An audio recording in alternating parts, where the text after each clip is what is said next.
When you work, you express your dignity. It belongs to your vocation. In other words, work is for people and not people for work. Catholic social thought calls us to safeguard, to promote labor rights. Rights to work, to a just wage, to proper conditions of work, to freedom of association, and to rest.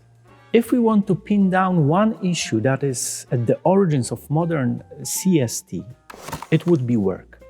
In other words, the issue of work and its dignity runs in the DNA of Catholic social teaching. Why?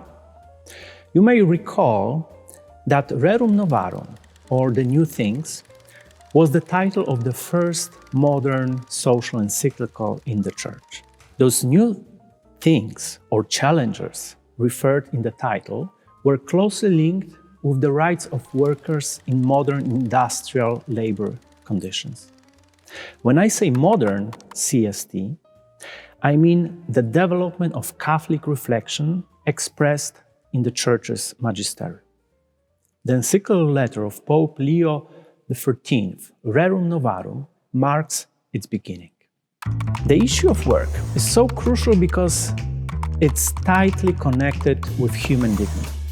Our reflection on the dignity of human person finds its origins in the biblical account of the book of Genesis, where we witness men and women as created in the image of God.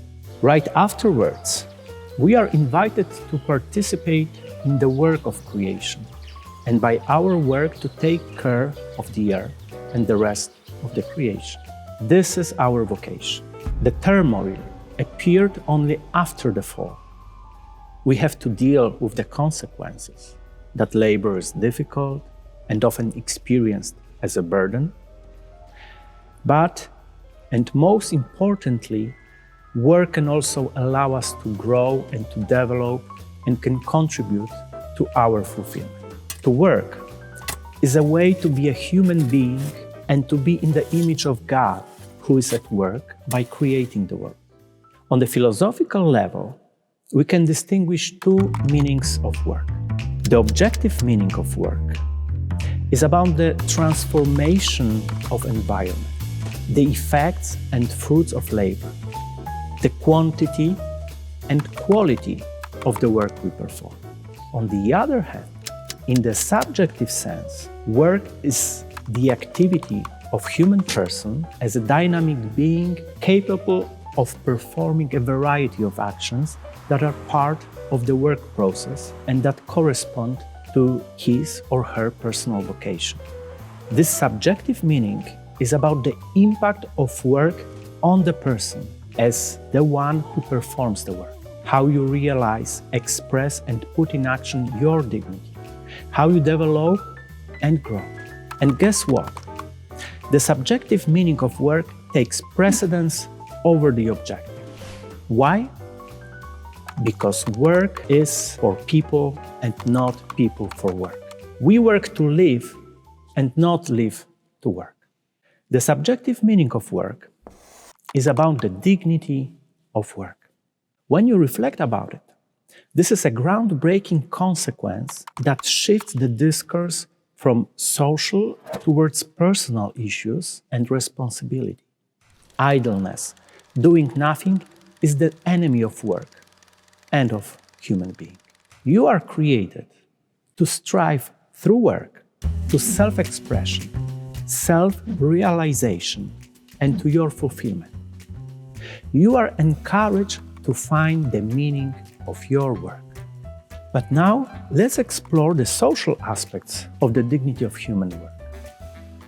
Our inspiring vision has also some concrete consequences when it comes to rights.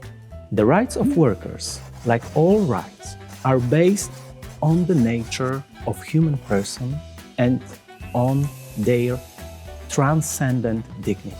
The Church's social magisterium has seen fit to list some of these rights in the hope that they will be recognized in juridical systems. Let's list the fundamental ones. The right to productive work. the right to decent and fair wages, the right to rest, the right to proper conditions, that is, working environments and manufacturing processes which are not harmful to workers' physical health or to their moral integrity. The right to the organization and joining of unions, the right to private property and to economic initiative.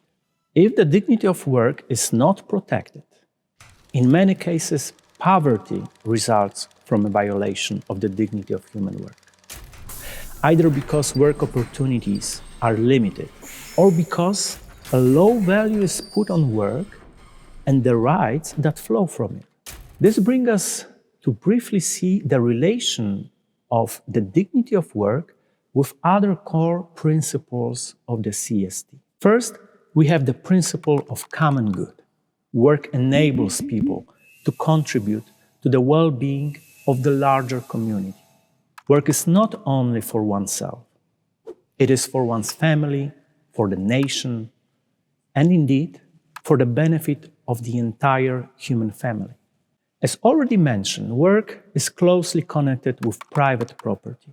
Property which is acquired in the first place through work must be placed at the service of work.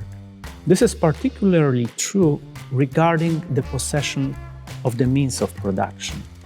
But the same principle also concerns the goods proper to the world of finance, technology, and knowledge. Obviously, work is closely related to other principles of Catholic social teaching, solidarity and subsidiarity in particular. Solidarity helps us to see the other, whether a person, group, people, or nation, not just as some kind of instrument with a work capacity and physical strength to be exploited at low cost, preferably, and then discarded when no longer useful, but as our neighbor, a helper, to be made a sharer on par with ourselves.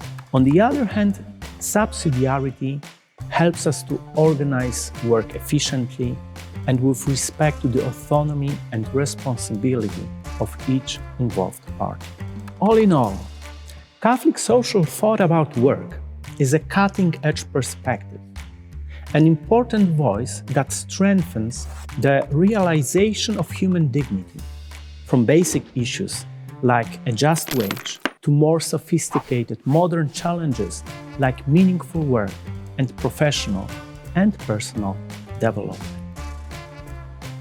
If listened to and implemented, the solution inspired by CST on work can contribute to the common good and to justice in our turbulent modern society. In the next episode, we'll see if Jean-Jacques Rousseau was right. Is the social contract the foundation of society? If this is the first episode you've watched, we recommend you watch the introductory episode of this series next.